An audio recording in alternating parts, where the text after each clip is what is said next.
গত আগস্ট মাসে সংসদের বাদল অধিবেশনেই মুখ্য নির্বাচন কমিশনার জ্ঞানেশ কুমারকে অপসারণের প্রস্তাব নিয়ে আলোচনা হয়েছিল। এবার ফের মুখ্য নির্বাচন কমিশনারের পদ থেকে জ্ঞানেশ কুমারকে অপসারণের প্রস্তাব আনা নিয়ে সক্রিয় কংগ্রেস।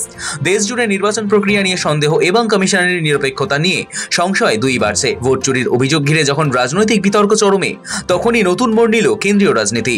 বিরোধীদের দাবি, জ্ঞানেশ কুমার দায়িত্ব নেওয়ার পর থেকেই নির্বাচন কমিশনারের নিরপেক্ষতা প্রশ্নের মুখে পড়ে গিয়েছে। कि जिस सिस्टम पे आप भरोसा करते हो, मैं यूथ से कहता हूं, जेनजी से कहता हूं, हिंदुस्तान के नागरिकों से कहता हूं कि ये जो लोकतंत्र है ये आपका है।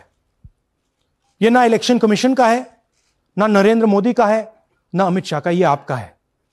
और इसको डिफेंड करना, इसकी रक्षा करना आपकी और हमारी जिम्मेदारी है। কংগ্রেসের অভিযোগ, ভোটের বাজারে তারা লেভেল পেইং ফিল্ড পাচ্ছেন না, তাই নিরুপায় হয়ে ফের মুখ্য নির্বাচন কমিশনারের পদ থেকে জ্ঞানেশ কুমারকে অপসারণ বা ইমপিচমেন্টের প্রস্তাব আনা নিয়ে কংগ্রেস নতুন করে সক্রিয় হলো। সূত্র বলছে, কংগ্রেস এই বিষয়ে বিরোধীদের ইন্ডিয়া মঞ্চের শরিক দলগুলির সঙ্গে আলাপ আলোচনা শুরু করেছে। বিরোধী শিবির একমত হলে সংসদের আসন্ন শীতকালীন অধিবেশনে জ্ঞানেশ কুমারের বিরুদ্ধে ইমপিচমেন্ট প্রস্তাব আনা হতে পারে। তবে এখনও সব দল ঐক্যমত হতে পারেনি। তবে ইমপিচমেন্ট আনা হোক বা না হোক, শীতকালীন অধিবেশনে ভোট চুরি ইস্যুতে সংসদ যে উত্তাল হতে চলেছে সেটা স্পষ্ট। সংবিধান কি বলছে? সংবিধানের ৩২৪-এর ৫ নম্বর অনুচ্ছেদ অনুযায়ী প্রধান নির্বাচন কমিশনারকে সরানো যায় সুপ্রিম কোর্টের বিচারপতিদের মতো একই প্রক্রিয়ায়। অর্থাৎ সংসদে ইমপিচমেন্ট প্রস্তাব পাশ করাতে হয়। অর্থাৎ মুখ্য নির্বাচন কমিশনারকে ইমপিচ করতে হলে সংসদের দুই কক্ষেই ২/৩ সংখ্যাগরিষ্ঠতা লাগবে, যদিও সেই সংখ্যাগরিষ্ঠতা বিরোধীদের নেই। তবে শেষ পর্যন্ত ইমপিচমেন্ট প্রস্তাব আনা হলে সেটা রাজনৈতিকভাবে বার্তাবাহক হতে পারে।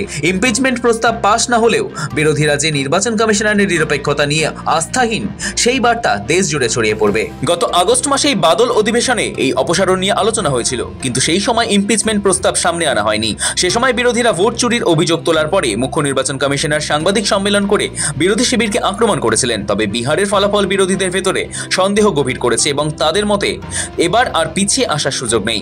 বিরোধী দলগুলি বলছে, ভোট প্রক্রিয়া স্বচ্ছ না হলে গণতন্ত্র ক্ষতিগ্রস্ত হয়, আর তাই মুখ্য নির্বাচন কমিশনারের ভূমিকা প্রশ্নের মুখে এলে গণতান্ত্রিক ব্যবস্থার ওপরই আঘাত লাগে। এখন দেখার, বিরোধী দলগুলি জ্ঞানেশ কুমারের বিরুদ্ধে ইমপিচমেন্ট বিষয়ে একমত হতে পারে কিনা। কিন্তু এই কথা নিশ্চিত, শীতকালীন অধিবেশনে ভোট চুরি ও নির্বাচন কমিশনারের স্বাধীনতা নিয়ে উত্তাল হতে চলেছে লোকসভা ও রাজ্যসভা। ব্যুরো রিপোর্ট, সময়, কলকাতা।